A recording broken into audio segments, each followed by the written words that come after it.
I'm going to bet that the majority of people listening to this are not in a pit of lions.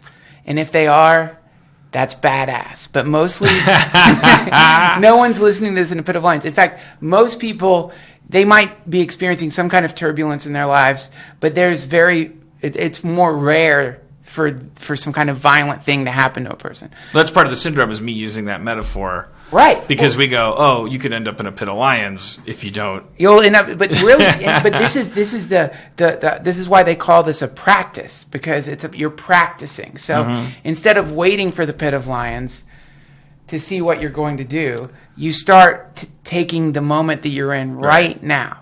This moment right now, you just start connecting to this thing.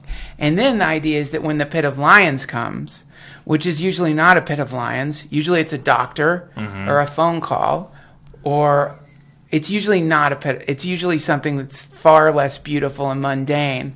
But when that thing comes, maybe your reaction to the fucking thing is going to be a little different than it would have been if you allowed yourself to succumb to the same horror that you've been allowing to enclose your life in any given moment, because you're fighting. Well, because my therapist talks about neuroplasticity, and I draw comfort from thinking about things neurologically. Because I think the brain's complex enough, it includes all kinds of mysterious shit, and your ability to, and mind over matter, because you can reform your neural pathways. Yes. And that's a fact. That's not pop science. We unlike other living things, we do, or maybe they have it, but it's you can actually decide, I'm going to change the way I think. Yes. And you can change. That's even a misnomer. You can actively decide to change the way you don't think. You can change your reactions to things that you typically. My therapist takes me through these exercises where she's like it's about actually practicing slowing down, widening the gap between stimulus and response. Yes. And being in that moment. Yes. And I think another way of saying that is so animals bear yin on their back and yang in their bosom. That spider is going to curl up in the water. He had no choice. Yes. We, by virtue of our mythologized metaphor for everything, we were animals like that. We ate the wrong fruit. We went down the wrong path of evolution, the wrong/right one. We became part animal, part God. So we have these modes where we go, and that's what we do. We separate them. We say, well, I'm a priest.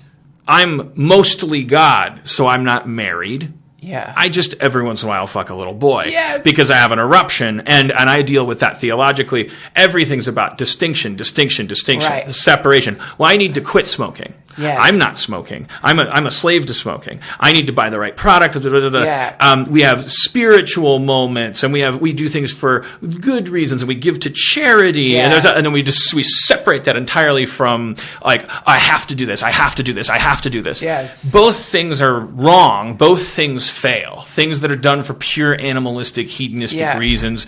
It's never true in the first place. There's no purity there. But let's say 90-10% in favor of animalistic impulse. Those things inevitably make you unhappy, as do oh, I'm a god. I'm on a higher plane. Yeah. I'm Laura Dern in Enlightened. I'm one of those veiny necked spiritual people that goes to a special weekend intensive class and has a special rug, and I have rules about my spirituality.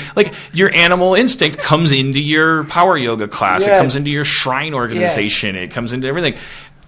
And the key is, don't let those things fight each other. Yeah. You're part God, part animal. If you get thrown into a lion's pit, don't, number one, sit cross-legged and say Om Nom Renge Hum, whatever you guys say. No. Don't, on the other hand, also go lions, and start stabbing their eyes and kicking them. Practice every moment of your life running your every electrical impulse that comes into your brain. That's it. Run it through your whole brain.